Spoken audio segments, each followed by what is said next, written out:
The stack of firewood hit the porch boards so hard that Hazel Sutton startled awake from where she had been dozing in the rocking chair, her mending tumbling from her lap to the weathered planks below. She was on her feet in seconds, heart hammering, one hand already reaching for the shotgun she kept propped just inside the front door.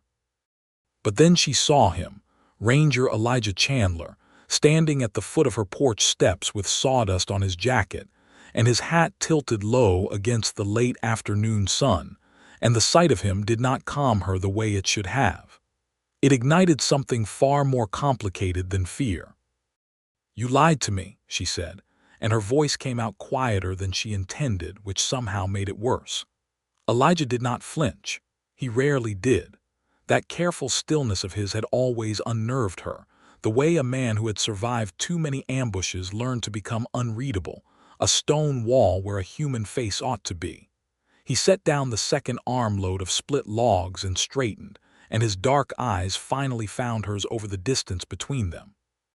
"Hazel," he said, just her name, as though that single word was supposed to contain an explanation for everything. "Don't," she said sharply. "Don't you Hazel me like I'm being hysterical.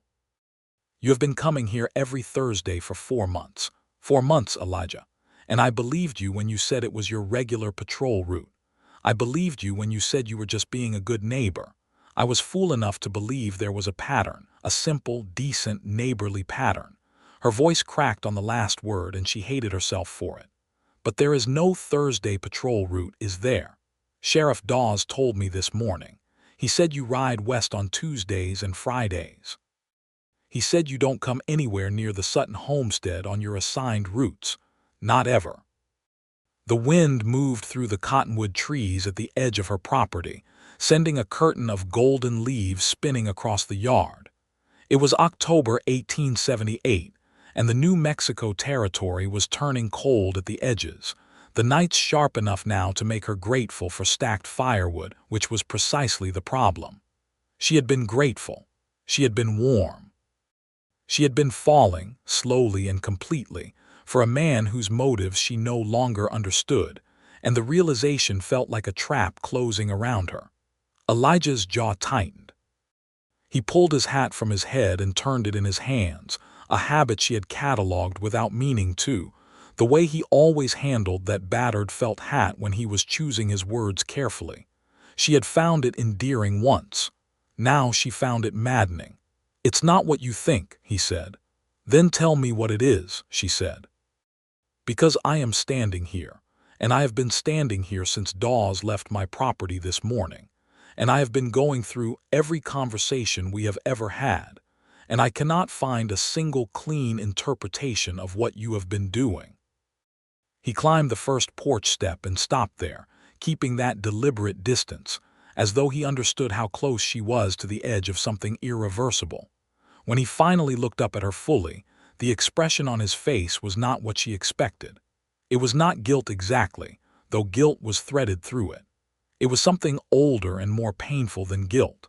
It looked like a man who had been carrying a secret so long he had forgotten what it felt like to set it down. "I'm going to tell you everything," he said quietly. "Every last word of it. And when I'm done, you can throw me off this property and I will go, but I need you to hear it first." She crossed her arms over her chest, and the autumn wind pulled at the loose braid she had pinned that morning and hadn't bothered to fix since. She looked at him for a long moment, at the tiredness around his eyes, at the way he was holding himself as though braced for a blow. And despite every sensible instinct she possessed, she stepped back and pushed the front door open wider. "You've got until the sun touches the mesa," she said. "Then you go." She had come to the New Mexico territory 18 months earlier, in the spring of 1877, which was not a gentle time to arrive anywhere west of Texas.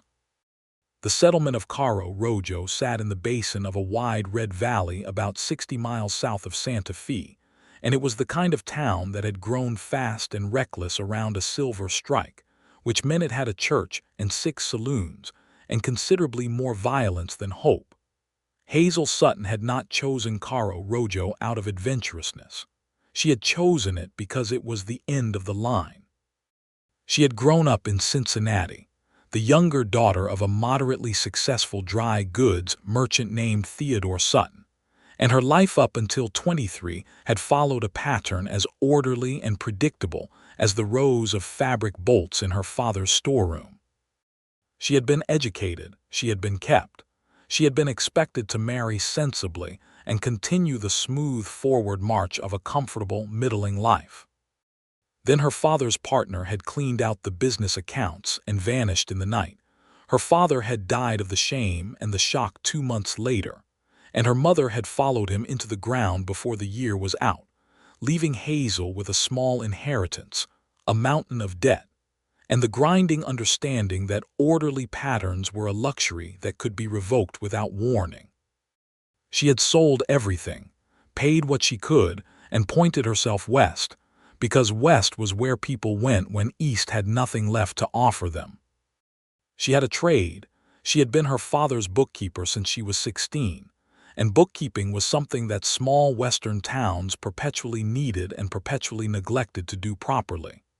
She arrived in Caro Rojo on a Tuesday morning in April 1877, dust-covered and straight-backed, carrying one traveling trunk and a ledger she had kept during the journey out of pure habit, recording expenses in her careful, even hand.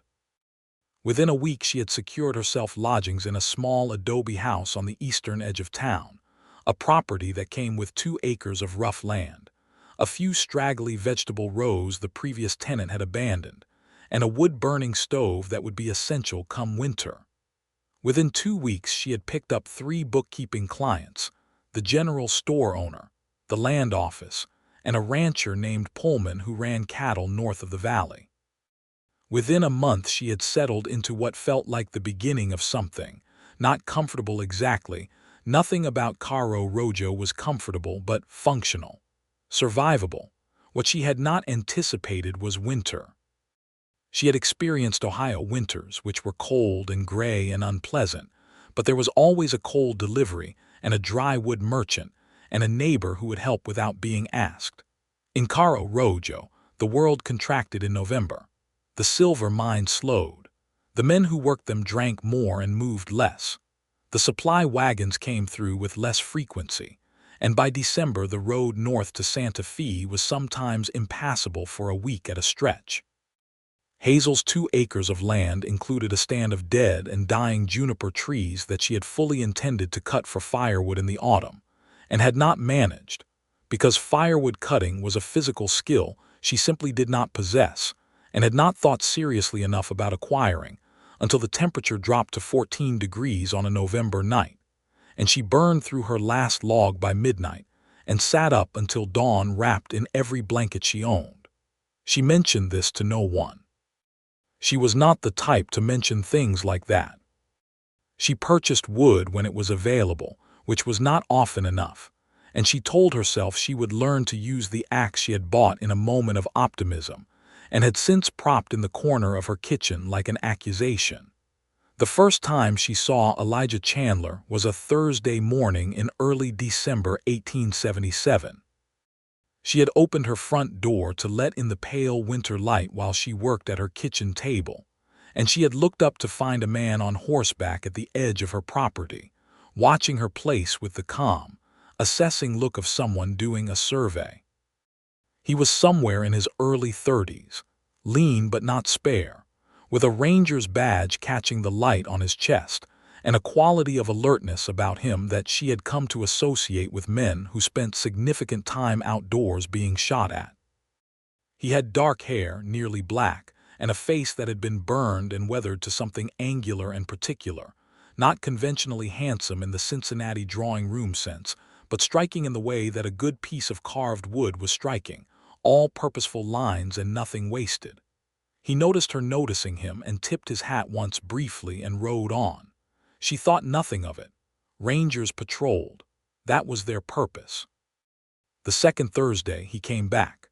This time he dismounted at the bottom of her lane and stood there for a moment looking at her wood situation, which was frankly dire, 2 small logs on the porch and a few kindling sticks she had gathered from fallen branches, and then without a word he rode on again. She found herself mildly irritated by this, though she couldn't have said exactly why. The third Thursday, she heard the horse at mid-morning and looked out to find him at her wood pile. He had brought a small axe of his own, and he had already begun splitting the dead junipers she had never managed to process herself. He worked with the efficient, no-nonsense motion of a man who had chopped wood so many times the action was purely mechanical, and the pile grew with a speed that made her feel obscurely humiliated by her own inadequacy with the task. She went outside and stood on the porch. "What are you doing?" she asked. "Splitting your wood," he said without stopping. "I didn't ask you to." "No, ma'am," he agreed and continued splitting. She stood there for a moment, working through her options, and then decided that the wood was more important than her pride and went back inside. When she came out again an hour later he was gone, but there was a substantial stack of split firewood on her porch, more than she had accumulated in the previous month, and he had also, she noticed with a faintly uncomfortable feeling, mended the loose board on the bottom porch step that she had been meaning to fix for weeks. She did not know his name yet. She was not entirely sure she wanted to. The fourth Thursday, she was ready for him. She had a pot of coffee on the stove, and when she heard him arrive she brought 2 tin cups out to the porch and set one on the rail without saying anything.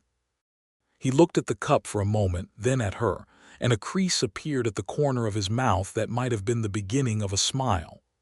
"Elijah Chandler," he said, and held out his hand. "Hazel Sutton," she replied and shook it, and that was how it began. The winter of 1877 to 1878 was a harsh one in the New Mexico Territory, which meant that Hazel and Elijah Chandler's Thursday mornings became a fixture of her week in the way that reliable, necessary things became fixtures.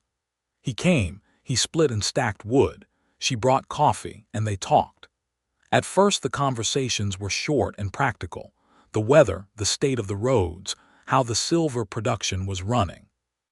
But practicality has a way of thinning at the edges when two intelligent people are regularly confined to a porch in the cold, and by January they were talking about everything. She learned that he had grown up in Galveston, Texas, the son of a harbor pilot who had died young and a mother who had raised 4 children on sheer determination and a small boarding house income. He had come to the Rangers at 22. After 2 years of trying and failing to find a decent livelihood in the wreckage of Reconstruction, Texas. The Rangers had been reformed and reorganized in 1874, and Elijah had been part of the early recruiting wave, the men who rebuilt the institution's credibility after years of its being used for deeply political and often unjust purposes. He spoke about this carefully, choosing his words in a way that told her he had complicated feelings about the institution he served and the history it carried. "There are things the Rangers did, things they were used for in the years before I joined," he said one morning, turning his coffee cup in his hands. "Against the Comanche and the Apache, against Mexican families who had been on the land for generations. Things that were done in the name of order that were not orderly at all. They were just violence with a badge pinned to it." He looked at her steadily.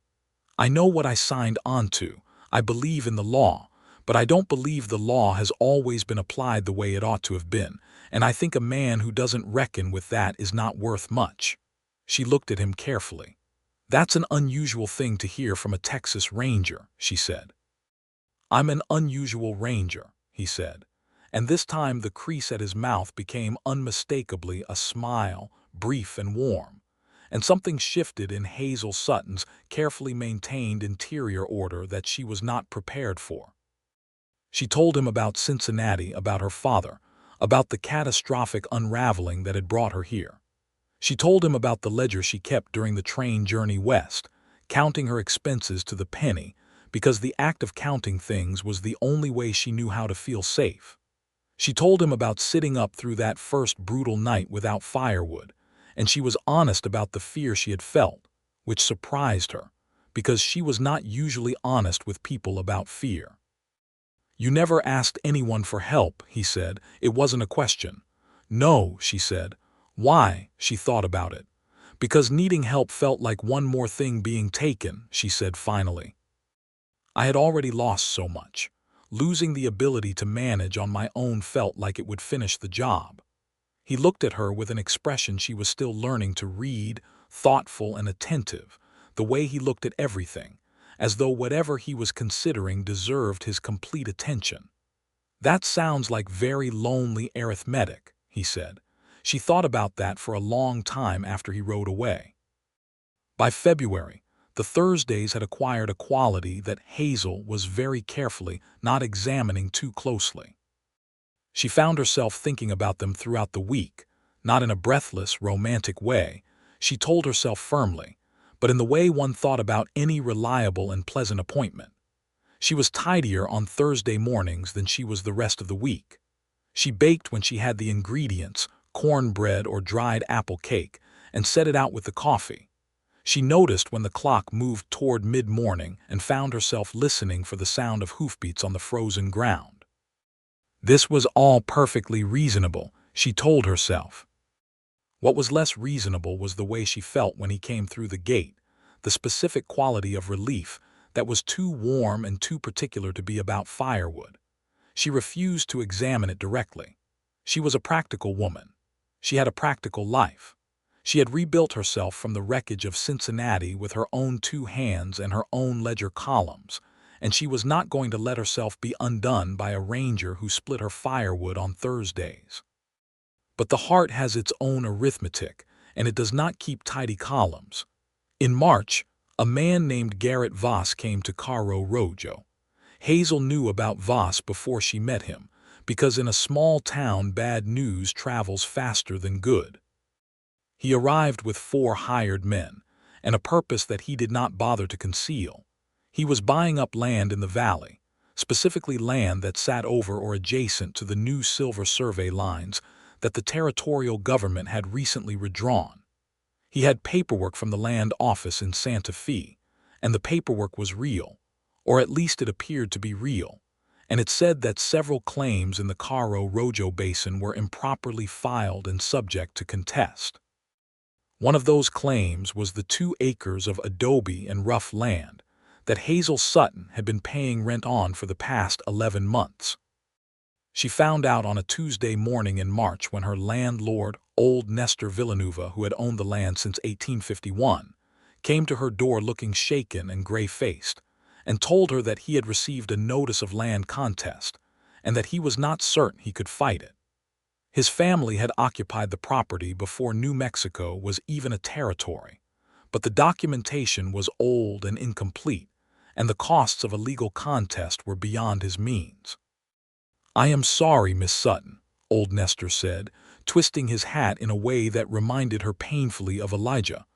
"I do not know what will happen." She spent the rest of that day going through the territorial land law in a legal digest she had acquired for her work at the land office. She was not a lawyer, but she was a very good reader, and by nightfall she had identified several procedural irregularities in the contest notice that seemed significant.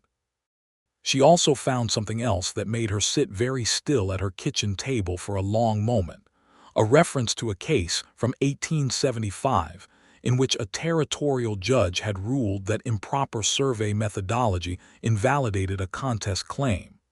She copied out the relevant passage in her neat hand and set it aside.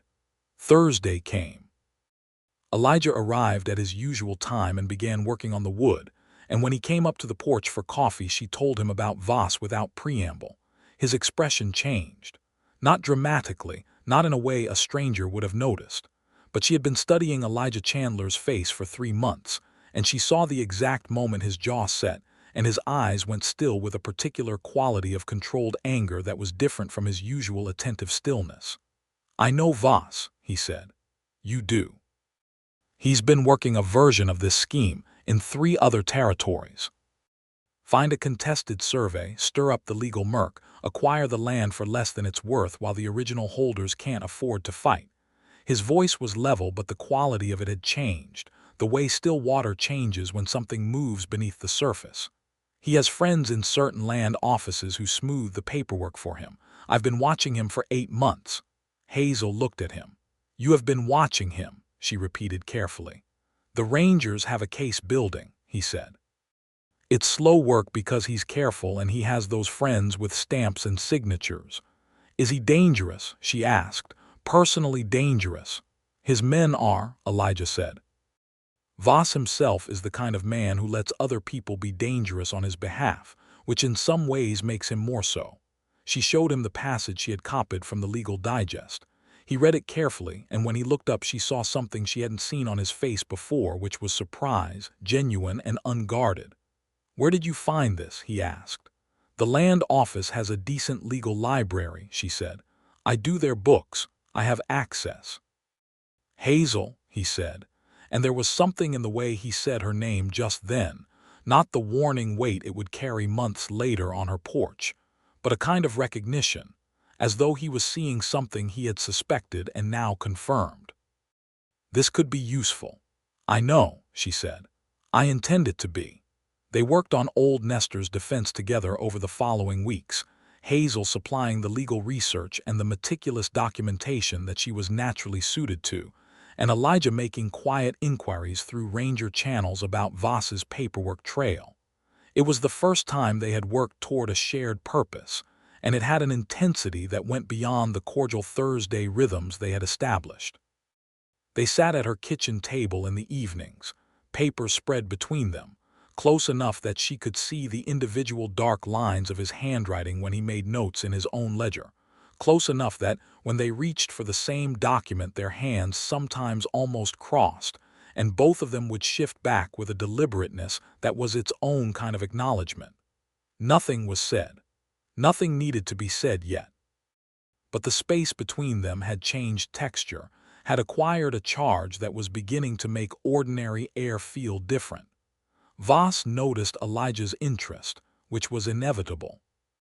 In early April, one of Voss's hired men came to the ranger station, which was housed in a back room of the Cairo Rojo sheriff's office, and made a formal complaint that Ranger Chandler was conducting unauthorized interference in a legitimate land contest proceeding. Sheriff Dawes, who was a careful bureaucratic man more interested in his own survival than in justice, passed the complaint along to the Ranger Command in Santa Fe with a covering note that was designed, without technically lying, to suggest that Elijah might be overstepping.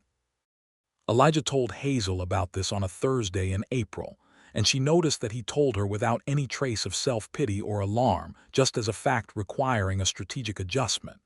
"Does this put your position at risk?" she asked. "Possibly," he said. "And the case against Voss? It continues, just more carefully."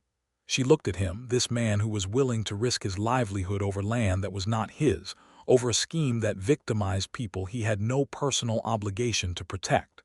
"Why?" she asked. "Why does this matter so much to you?" He was quiet for a moment. "My mother lost her boarding house," he said finally. "Not through a scheme like this, through a different kind of manipulation. A man she trusted with the deed paperwork who changed figures and filed incorrectly, and by the time she realized what had happened there was nothing left. She spent 3 years fighting it and lost." He paused. "She died in rented rooms. One room." Another pause. "What Voss does, the mechanics of it are different but the principle is the same. He takes what people built. He converts their work and their belonging into his profit. And he does it with paper so that his hands look clean." Hazel sat with that for a long moment. Then she picked up her pen and went back to work. They won old Nestor Villanueva's case in May of 1878. Not in a courtroom, because it never got that far.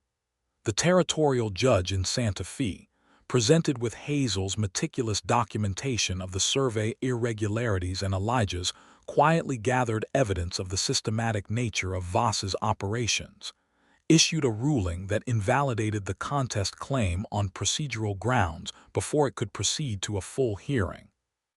Voss's paperwork friend in the land office was dismissed, and Voss himself, faced with the prospect of his broader scheme being dismantled, quietly moved his operations out of the Cairo Rojo basin. Old Nestor Villanueva came to Hazel's door with tamales his daughter had made and held both her hands and said things in Spanish that her limited vocabulary was not quite sufficient to translate, but whose meaning was entirely clear. She cried a little after he left, which surprised her because she had not cried in a very long time. The Thursday after the ruling came through, Elijah came as usual. He stacked the wood. He drank his coffee. And then, just before he left, he set his hat back on his head and looked at her from the bottom of the porch steps with that dark, steady gaze and said, "You are remarkable, Hazel Sutton." In exactly the same tone he might have used to observe that the weather was turning, a simple, direct statement of observed fact, and then he rode away before she could respond. She stood on her porch for a full 10 minutes after the sound of his horse faded, entirely unable to move. That was when she understood, with the terrifying clarity of a woman who has spent her whole life understanding things precisely, that she was in serious trouble. The summer of 1878 passed in a way that Hazel later thought of as exquisite torment. The Thursdays continued. The wood was, by now, a pretext and both of them knew it, though neither of them said so. She had more than enough firewood stacked by June to last through 3 winters. He kept coming. She kept making coffee and setting it out, and they kept sitting on the porch in the long summer light and talking about everything and nothing, and the space between them kept charging itself with more electricity than Hazel knew what to do with. She was not inexperienced with men. She had been courted in Cincinnati by 2 respectable young men, had almost agreed to marry the second one out of a kind of comfortable resignation before her father's collapse changed everything. But neither of those careful, pleasant Cincinnati courtships had felt anything like this. Those had felt like negotiations conducted by 2 reasonably compatible parties. This felt like standing at the edge of something enormous without being able to see the bottom. She was afraid of it. She was not accustomed to being afraid of things she couldn't see the bottom of. Her whole professional life was built on the principle that you could always see the bottom if you looked carefully enough at the numbers. Elijah, for his part, seemed to operate by a different principle. He was patient in a way she had never encountered in a man before, a deep, deliberate patience that didn't read as passivity but as something willed and purposeful. He waited. He watched her. He said things with the quiet precision of a man who chose each word carefully, and sometimes the things he said in passing, nearly as afterthoughts, would sit in her mind for days and rearrange things there. In July he told her about a young Apache man named Rio whom he had arrested 4 years ago for theft, and who had turned out to be stealing food for a family that had been stripped of their land and left with nothing during the violence of the Chiricahua campaigns. He had let Rio go. He had lost a week's pay over it, submitted to a formal review, and stood by his decision throughout. Rio's family had eventually settled in a village south of Tucson, and Rio himself had become, of all things, a cattle hand on a decent ranch. Elijah had heard from him twice by letter. "The law is supposed to protect people," Elijah said. "When it's being used to destroy them instead, a man has to decide which thing he actually serves." She thought about that all through July and into August. In August, something happened that changed the story. Hazel came back from a bookkeeping appointment at the Pullman Ranch, a ride of about 9 miles, on a hot Wednesday afternoon to find her front door standing open. She was certain she had closed it when she left. She stood her horse at the gate for a moment and surveyed the property, and then she noticed that the small wooden box she kept on the inside windowsill, visible through the left front window, was not where it should be. She turned her horse and rode to the sheriff's office. Dawes was not particularly useful, being the kind of sheriff who was better at paperwork than investigation, but he came back to her property with her and confirmed that someone had indeed been inside. The wooden box, which had contained $32 in savings and a silver locket that had been her mother's, was gone. The rest of the house was largely undisturbed, which suggested this had been a targeted, knowing entry rather than a random opportunistic theft. Whoever had come knew where she kept her savings. That detail frightened her more than the loss itself. Dawes filed a report and departed. Hazel stood in her kitchen, cataloging what had been taken and what that might mean, and then she noticed something else. On her kitchen table, beside the ledger she always left open, there was a small folded piece of paper that had not been there when she left that morning. She unfolded it. It said in a rough printed hand, "Stop poking where you don't belong, last time being nice." She stood very still. She read it twice. She folded it back up and put it in her pocket. The Voss affair had been resolved in May. This did not feel like Voss, who was gone and who had, by all intelligence, moved his operations north toward Colorado. This felt like something else, something local. She spent the night going through her ledgers, all of them, the general store books, the land office books, the Pullman Ranch books, looking at every number with fresh eyes for something she might have noticed without knowing she had noticed it, some irregularity she had looked at and filed away. She found it at 3 in the morning in the Pullman books. It was not obvious. Whoever had set it up had done reasonable work.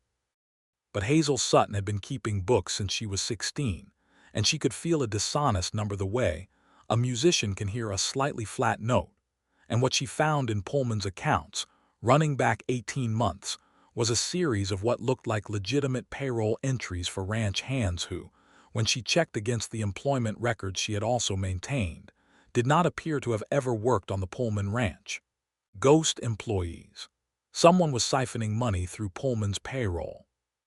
The question was whether Pullman knew. She did not sleep that night. When the sky lightened toward dawn, she made coffee and sat at her table and thought very carefully about what to do next and who she could trust. Elijah. The answer was Elijah.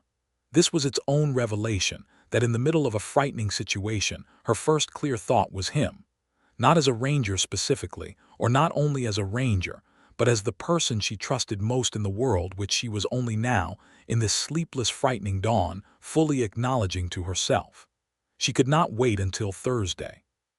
She rode to the sheriff's office first thing that morning and left a message asking Elijah to come by when he was able. He arrived at her door within 2 hours, which meant he had been in town, and when he came into her kitchen and she showed him the note and the ledger evidence she had found, the quality of his attention shifted immediately to that operational precision that meant he was in working mode. He read everything she put in front of him. He asked precise questions. He did not minimize the threat in the note or tell her she was being alarmist. "This is inside the Pullman operation," he said. "I think so," she said. "And whoever is doing it has access to information about me. They knew about my savings box, which means they've been inside this house before," he said. "Or someone who has given them a description." She nodded. The thought was deeply unpleasant. He sat across from her at her kitchen table and he looked at her with that steady, attentive regard that she had been accumulating all year, and then he said, "I want you to know I am not going to let anything happen to you." She was quiet for a moment. "I believe you," she said. "That's not the part I'm worried about." "What is?" "I'm worried about being someone who needs protection," she said. "I don't like it. I've worked very hard not to be that." He looked at her steadily. "Accepting help is not weakness," he said. "That's a thing you know in theory but have a hard time applying to yourself." She held his gaze. "Yes," she said, "that is accurate." Something in the air between them went very quiet, very charged, the way air goes before lightning. Neither of them moved for a moment. Then he picked up the ledger and said, "I need to make a copy of these entries," and the moment passed, but it left a mark on her like a brand. The investigation into the Pullman payroll scheme took 6 weeks, which were 6 weeks of Hazel conducting her regular bookkeeping duties, while knowing that each visit to the Pullman Ranch might be noticed by whoever was responsible. 6 weeks of sleeping lightly and checking her door, and trying to behave naturally. Elijah increased his presence in the area without being obvious about it, and he left her a small but reliable signal system, a specific arrangement of her porch lantern at night that would tell a passing rider whether she was well or not. She used it every night, setting the lantern where he had specified, and knowing that somewhere out there he was looking for it gave her a quality of ease she refused to examine too closely because it made her feel foolish. The payroll scheme turned out to involve a Pullman foreman named Cade Allman, who had been funneling money to a former business partner in Albuquerque for what appeared to be, when Elijah's Ranger contacts ran it down, a gambling debt repayment arrangement. Pullman himself did not know, which explained why the thief had come to Hazel's house. Allman had been aware that the bookkeeper was thorough and had decided to intimidate her into looking less carefully.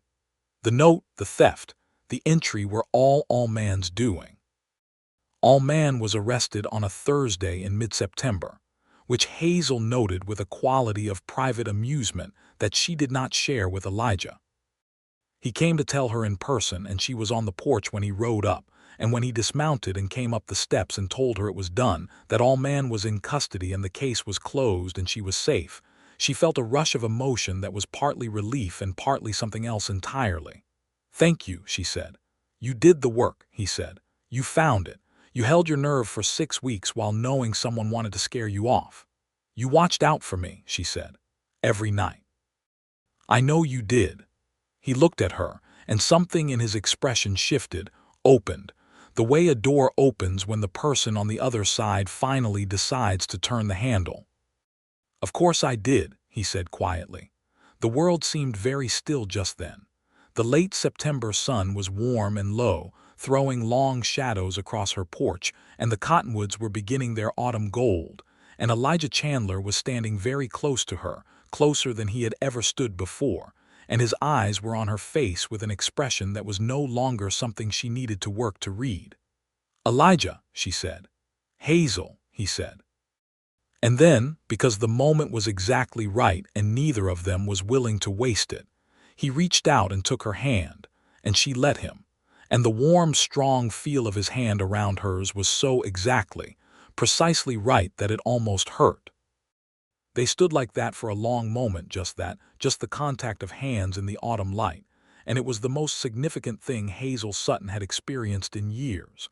Then she came back to herself enough to say, in a voice that was slightly less steady than she would have liked, "Would you like some coffee?"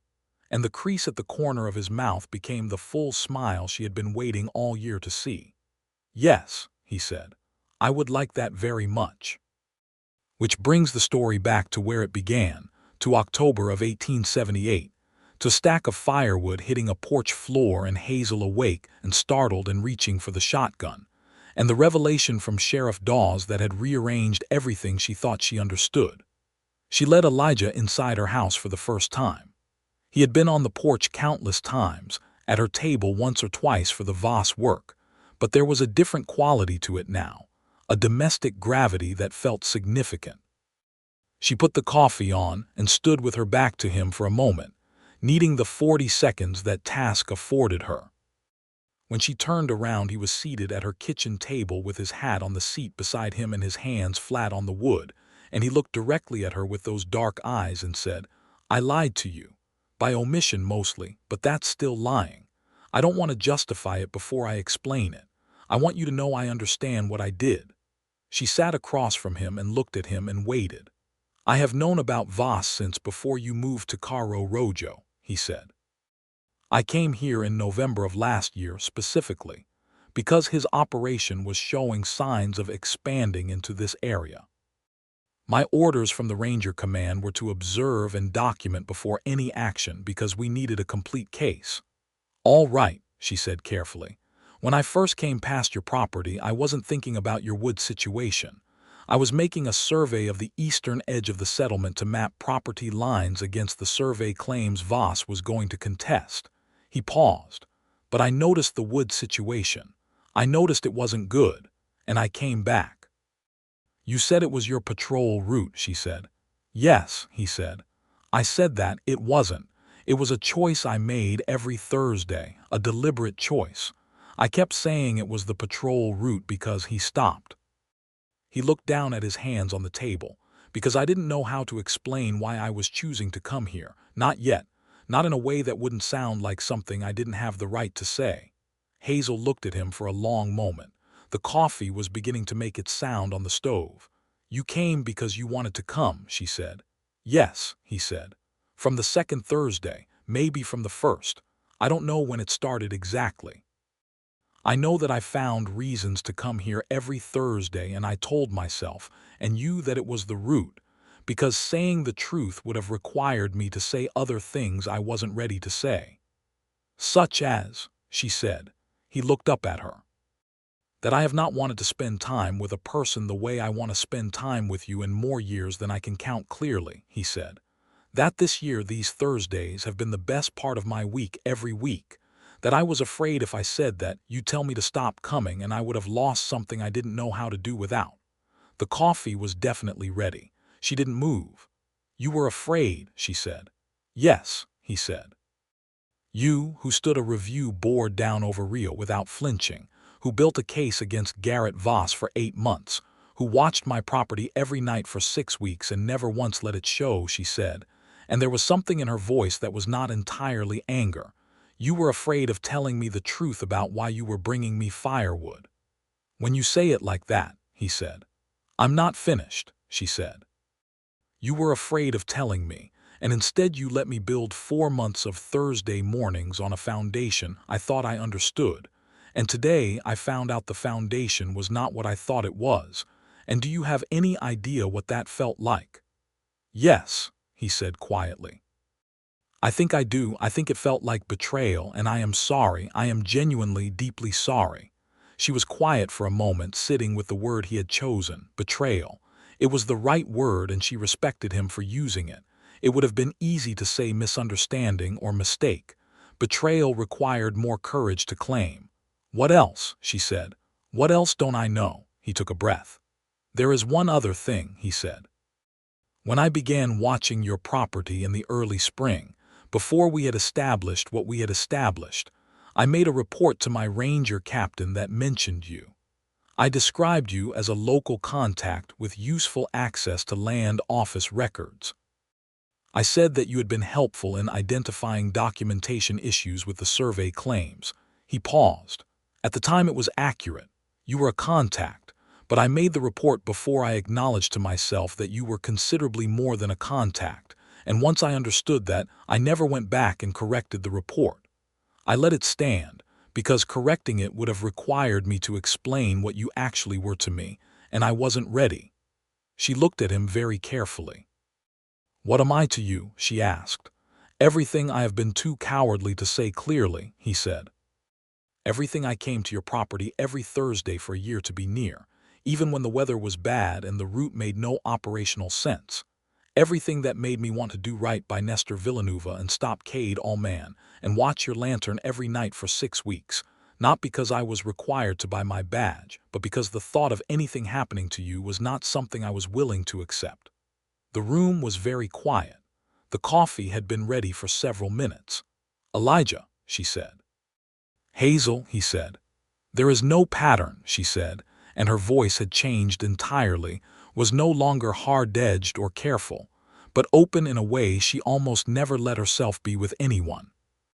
You came when you wanted to come, you came because of me. Yes, he said, and you lied because you were afraid, she said. Yes, he said, and you are telling me the truth now, she said. All of it. Every word, he said. She stood up and went to the stove and poured the coffee because she needed to do something with her hands. She set his cup in front of him and sat back down and looked at him across the table. This man who had brought her warmth through an entire winter and a summer and into another autumn, who had protected her from hidden dangers and helped her protect others, who had been lying to her about something so small and so transparently human that it made her heart ache, because he had been afraid that the truth was too much to risk. She understood that particular arithmetic very well. I was so angry this morning, she said. When Dawes told me, I rode home thinking about every Thursday, re-examining it, looking for the dark motive, the trap, the manipulation I must have missed. I was convinced I had been fooled entirely. And now, he said, now, she said slowly, I am sitting here looking at you and I am trying to decide whether the lie which was a real lie and mattered is bigger than what it was protecting. He held her gaze. He did not try to make the answer easier for her. It was protecting something real, she said finally, wasn't it?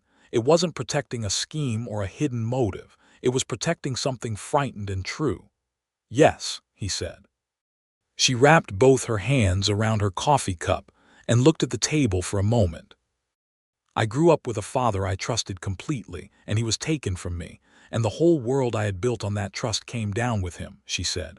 I have been very careful since then about foundations, about knowing exactly what things are built on. I know, he said. So when I thought you had deceived me about the Thursday route, she said, I didn't just feel angry. I felt that old particular falling feeling, the one where the thing you thought was solid turns out to be air. I'm sorry, he said again. I would take it back if I could. You can't, she said. You can do what you are doing right now, which is telling me the truth, all of it, even the parts that make you look frightened and foolish. She looked up at him. You know, for a man who is remarkably brave in most respects, you are remarkably stupid about this particular thing. Something shifted on his face and the crease appeared, the one she knew. I have been told that, he said, somewhat less kindly. I'm not being unkind, she said. I'm being accurate. I know, he said. I like that about you. You are always accurate.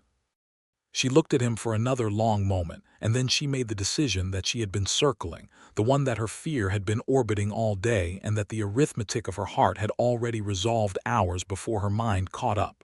You're not going to go, she said. I told you you'd have until the sun touched the mesa. The sun touched the mesa 20 minutes ago, and you're not going. He was very still. Only if you want me to stay, he said. I want you to stay, she said. I want you to come on Thursdays. And I want you to stop lying to me about why. And I want you to say the rest of the things you have been not saying, because I have been not saying them too, and I think at this point the silence has gone on long enough. He looked at her with something in his expression that she had no adequate word for yet, a word she would learn over the months and years ahead, but did not have at 26 years old sitting at a kitchen table in October 1878. Something that was tenderness and desire and relief, and the particular vulnerability of a person who has been carrying something alone for a long time and has finally been offered help. I love you, he said. I have been in love with you since February at the latest, and possibly since December when you brought coffee out to the porch and set the second cup down on the rail without saying a word about it, as though you were leaving room for me to choose, and I thought that was the most careful, dignified gesture I had ever seen. She felt the words settle over her like warmth, like a fire well made and burning clean. I love you too, she said. I have been fighting it for months because I was afraid to need something I might lose. You might lose it, he said honestly. I work a dangerous profession and the world is not kind. I can't promise you nothing will go wrong. I know, she said. But I'm tired of doing the arithmetic of loss before the thing is even mine. She reached across the table and put her hand over his, and his turned under hers and held it. I would rather have it and lose it than refuse it and lose it anyway. He looked at their joined hands for a moment, and then at her face, and he said, That is the most Hazel Sutton thing anyone has ever said to me. She laughed, which was unexpected, a real laugh, the startled kind that comes from somewhere genuine and can't be managed, and the sound of it in her small kitchen in the autumn light felt like a door opening onto a much larger place. He stayed for dinner. She had salt pork and dried beans, and the last of the summer corn she had put up, and she cooked while he sat at her table, and they talked in a way that was different from all the previous conversations, warmer and less carefully maintained, with the easy quality of people who have just put down something heavy and discovered their arms still work. After dinner they sat on the porch in the cold autumn dark, close together on the steps, not touching except where their shoulders met, and he showed her Orion rising over the mesa and told her the Comanche names for the stars that his sergeant, a man with a complicated history but a good knowledge of the sky, had taught him years ago. She rested her head against his shoulder. The night was clear and cold and enormous, and she felt for the first time in a very long time not reduced by the largeness of the world but extended by it. He kissed her that night. It was careful and certain, the way he did most things, and it tasted like coffee and wood smoke in October. And when she pulled back and looked at him, she saw the full, unguarded thing that his face was capable of being, all the careful management set aside, and it was the most beautiful thing she had ever seen. He rode home very late that night, and she stood on the porch and watched the lantern of his horse recede down the dark road. And then she went inside, and out of a habit so deep it was nearly unconscious, she opened her ledger and wrote the date in a single line. Not an expense, not an accounting, just, he told the truth. And I did too. November came and December, and the second winter in Caro Rojo was nothing like the first. Elijah came on Thursdays and also on Saturdays, and also on Tuesday evenings when his schedule allowed. And the wood was more than adequate. And sometimes he brought things besides wood. A book he had acquired from a traveling merchant, dried fruit when he came through a town that had it, once a small jar of honey that she used very sparingly, making it last, because of the pleasure of the last of it going on when she was least expecting it. She met his ranger colleagues, the two other men posted to the Caro Rojo district, Sergeant Flores, who was taciturn and excellent at his job, and had known Elijah for 6 years, and regarded Hazel with the respectful wariness of a man who understands that a smart woman's opinion of his friend reflects on all of them, and Ranger Whitmore, who was young and enthusiastic, and asked her about the Voss case with an admiration he made very little effort to conceal. She introduced Elijah to old Nestor Villanueva, who shook his hand at length and said a great many things in Spanish, and then clapped Elijah on the back with enough force to tell a story on its own. She introduced him to the Pullman family at Christmas, which was an interesting afternoon because Pullman was embarrassed about the all-man affair in a way that expressed itself as excessive hardiness, and his wife was clearly delighted that Hazel had a man in her life and made sure everyone present knew it.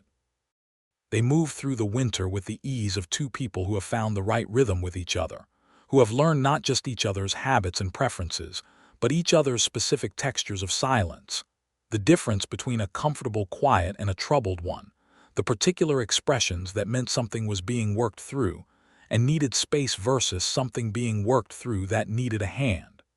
She told him about her mother's locket, which Cade Allman had taken and which had not been recovered.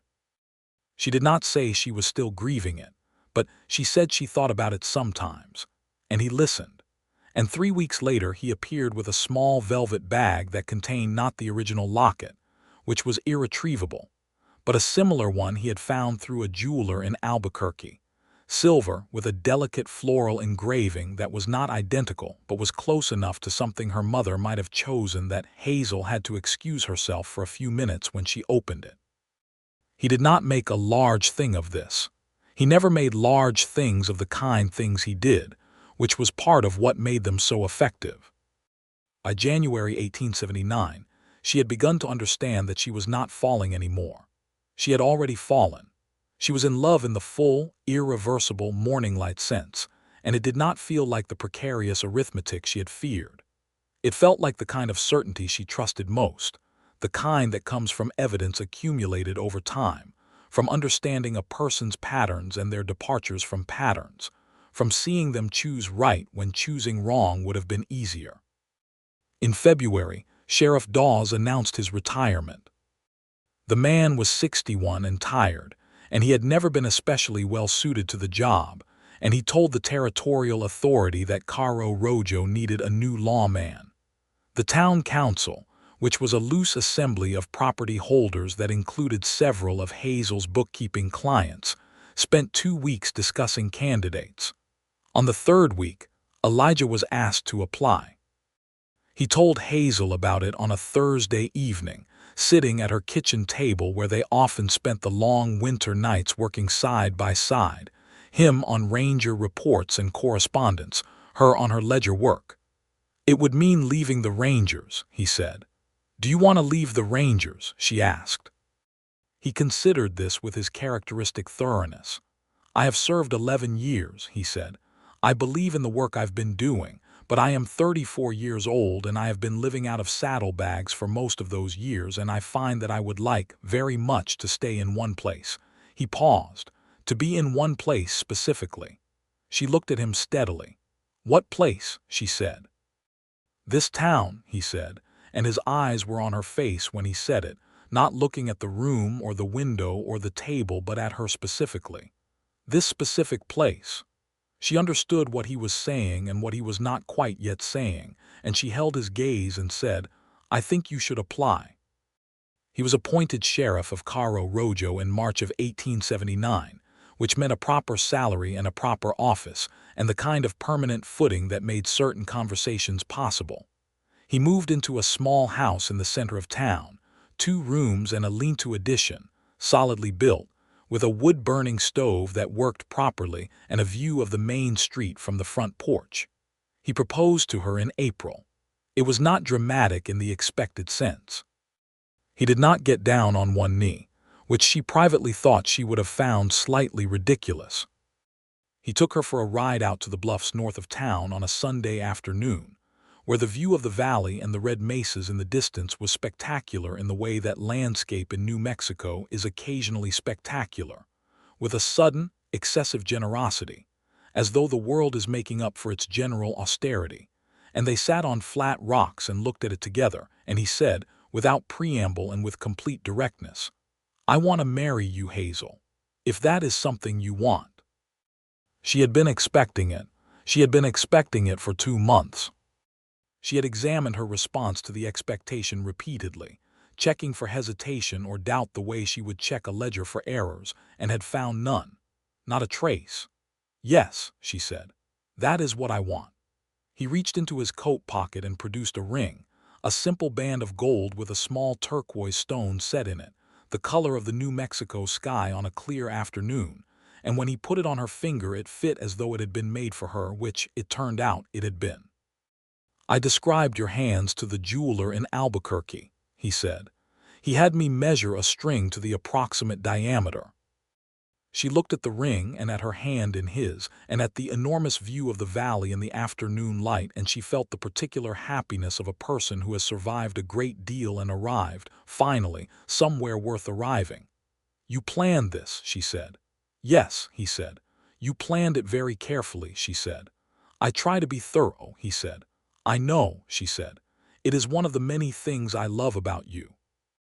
They were married in June of 1879 in the small church in Cairo Rojo that had been built the same year as 3 of the saloons, which said something about the town's priorities that Hazel had always found instructive. The ceremony was conducted by Reverend Mace, who was a decent man and an indifferent preacher, and attended by old Nestor Villanueva and his family, the Pullmans, Sergeant Flores and Ranger Whitmore, a collection of Hazel's bookkeeping clients, and a surprising number of townspeople who had no particular personal connection to either party, but had heard the story of the Voss affair and the Allman case, and had apparently decided this was a wedding worth attending. Hazel wore a dress she had made herself, cream cotton with small blue figures that Elijah would later say matched her eyes when the light was right, which was the closest he ever came to a poetic observation, and which she treasured accordingly.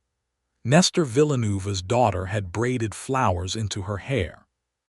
When the Reverend asked if she took this man, she said yes with the same flat clarity and precision she brought to everything.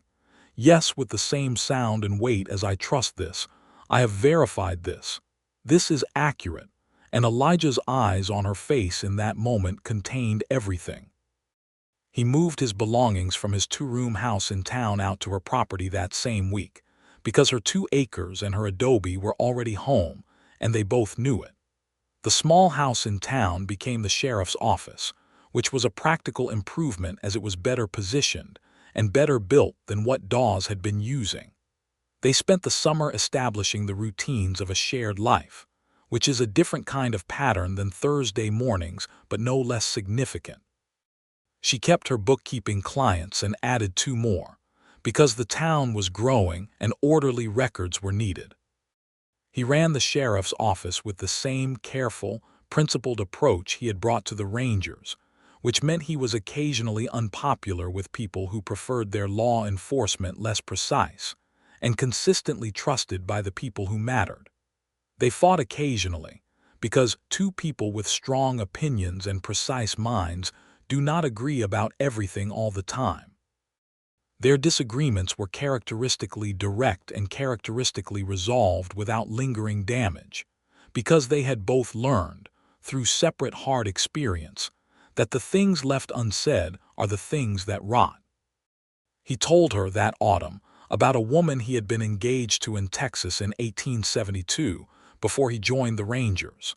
A woman named Clara who had been practical and kind, and who had broken the engagement 6 months in because she could not, in good conscience, marry a man who was likely to get himself killed.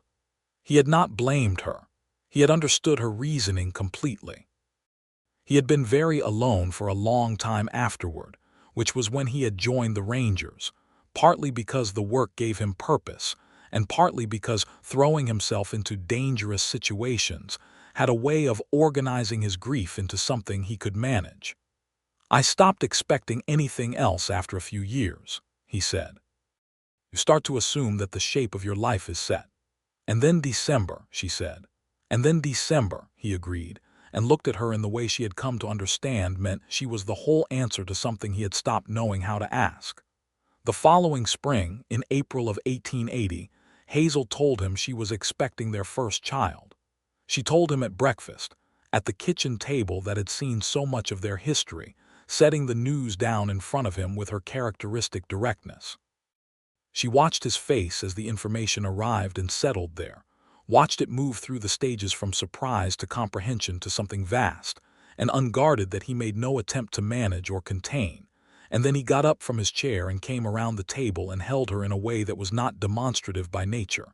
It was simply the act of a man who needed physical confirmation of something almost too large to hold in his head. "Are you well?" he said into her hair. "Very well," she said. "Strong as I've ever been, actually." "Good," he said. "That's good," and held on. Their son was born in November of 1880, a cold, clear night when the stars were very bright over the mesa, and old Nestor's daughter, who had become the closest thing to a friend Hazel had in Caro Rojo, served as midwife with the calm competence of a woman who had delivered a dozen babies and seen nothing yet that surprised her.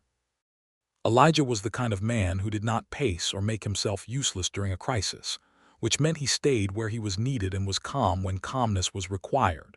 And when it was over and Hazel held the baby and looked up at him standing beside the bed, she saw him crying, which was the only time she had ever seen that, and she felt a love so enormous it had no edges she could find. They named him Theodore Elijah Chandler, for her father, and for the man who had brought her firewood and stayed. Theodore was a sturdy, serious baby who grew into a sturdy, serious small boy with his father's dark eyes and his mother's careful attention to the world around him. He walked early and talked late, and when he did talk he said things that were apt and specific, which his parents both found extremely funny and tried not to show. Caro Rojo grew through the early 1880s, growing faster than its infrastructure could comfortably manage, as mining towns often do, with a quality of improvised urgency that required people like Elijah to be both creative and firm in maintaining anything resembling order. He handled the growth steadily, made connections with the territorial authority that gave the town better legal standing than it had ever had, and managed 2 serious disputes over water rights, which were the most reliably dangerous kind of dispute in the dry Western territories, with a combination of legal precision and the quiet personal authority that people trusted in him. Hazel's bookkeeping practice became, effectively, the financial backbone of the town's small business community. She trained a young woman named Petra Villanueva, Nestor's granddaughter, who had an aptitude for numbers that Hazel recognized and was not willing to see wasted in basic accounting methods. Petra became her assistant and eventually her partner in the practice, which gave Hazel the flexibility she needed as their family grew. In 1883, their second child arrived, a girl they named Clara Rosalind Chandler, the first name chosen by Elijah and the second by Hazel, which was a negotiation they had both enjoyed. Clara was the opposite of Theodore in most external respects, loud and mobile from birth, with Hazel's light eyes and an opinion about everything. And the house that had been a single woman's careful solitude became a place full of noise and motion, and the specific comfortable chaos of a family that is thoroughly itself. Old Nestor Villanueva died in the winter of 1883, peacefully, and in his own bed on his own land, which had been the outcome they had worked to secure 5 years before. His family continued on the property. His death was a grief that Hazel felt quietly and for a long time, because he had been one of the first people in Caro Rojo to be kind to her, and kindness in a hard place is not forgotten. In the spring of 1884, Elijah came home from the office on a Thursday evening, which Hazel only noticed in retrospect, and sat down at the kitchen table while she was putting the dinner things together and said, "I got a letter from the Ranger Command in Austin." She looked up, saying, "They want me to come back," he said, "not as a field ranger, as a training officer. They're working on formalizing the training program, bringing in men with experience to help develop the curriculum." She looked at him steadily. "Is that what you want?" she asked. "No," he said without hesitation. "What I want is right here." He looked around the kitchen, at Theodore doing his lessons at the end of the table, at Clara asleep in her room, at Hazel. "This is what I want." "Then write back and tell them," she said. "I already did," he said, "on the way home." She looked at him for a moment, and then she shook her head slowly, and the smile that came was the full, warm, unheld one she reserved for him. "You came home to tell me about a letter you had already answered," she said. "I wanted you to know about it," he said. "I didn't want there to be anything I wasn't telling you." She felt the deliberate echo of that, the conscious reference to 4 months of Thursdays and a lie about a patrol route, and she loved him so deeply in that moment that she set down what she was holding and went to him and kissed him in front of their 7-year-old son, who made a noise of theatrical displeasure from his end of the table, which both parents ignored. The years accumulated the way good years do, not without difficulty or grief. The territory was not a gentle place, and life in it was not without cost, but with a quality of substance and meaning that made even the hard parts something that could be survived and integrated and carried forward as experience rather than as damage. In 1886, they planted a proper kitchen garden that Hazel had been planning since the first winter. A long, organized bed of vegetables and herbs along the south face of the house that she and Theodore tended with shared methodical pleasure, while Clara, at 3 years old, contributed mostly by relocating the markers between rows, which she found structurally interesting. Elijah built a proper wood storage structure on the north side of the house that year, a lean-to addition with a real roof that kept the wood dry through the wet winters, which Hazel stood in the yard and looked at for a long time after it was finished. "You realize," she said, "that when you built this you officially made yourself unnecessary." He looked at her from the roof of the lean-to where he was finishing the last shingles. "How so?" "The original premise," she said. "The wood situation. It's been solved for years. You are now very thoroughly here for other reasons." He drove in the last nail and looked down at her with that expression, the full, unmanaged one she had first seen clearly on a porch step in October 1878. "Yes," he said. "I suppose I am. I'm not complaining," she said. "I know," he said, and came down from the roof, and she handed him the water she'd brought out for him, and they stood in the late summer heat looking at the solved wood situation and the good house and the established garden and the cottonwood trees that were bigger than they had been when she arrived nearly a decade ago. "Do you know what I think about sometimes?" she said. "Tell me," he said. "That first winter," she said, "sitting up all night in everything I owned waiting for daylight, how afraid I was. Not of anything specific, just of everything, the bigness of it, the unknown of it, the sense that the pattern I had known was gone and there was nothing underneath it. And," he said, "and now when I wake up in the night," she said, "even on the hard nights I know exactly what is underneath everything." She looked at him. "You are. The children are. This is." He put his arm around her shoulders and she leaned into him, and they stood there in the good afternoon light, which was the same gold and red as all the other afternoons they had stood in it, and the world was exactly the right size for the life they had built in it. Theodore Chandler was 10 years old in the autumn of 1890, serious and smart, already clearly heading toward something bookish and precise, and he had begun to ask questions about the history of the territory that required Elijah to think carefully about what he told his son and how he told it. The Apache campaigns, the land seizures, the complicated violent history of the place they called home.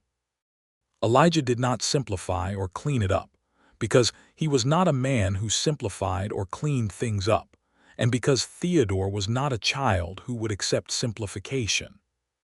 They had those conversations at the same kitchen table where two people had once spread land documents and built a case and found the edge of falling in love, and it was a different kind of use of the table but not an unrelated one. Clara, at 7, was already demonstrating a gift for language that neither parent had fully anticipated. She could read 2 years ahead of her age level and had strong preferences about narrative that she expressed at length, which Hazel found both exhausting and deeply gratifying. In the spring of 1891, Hazel discovered she was expecting again, which surprised them both pleasantly but not unmanageably. They were in their late 30s, and the household was well established, and another child was something that felt right in the way that the other right things in their life had felt right, solid and evidence-supported rather than hoped for. Their second son, Joseph Nestor Chandler, was born in November of 1891, given the middle name for old Nestor Villanueva, whose memory still lived on the land south of town.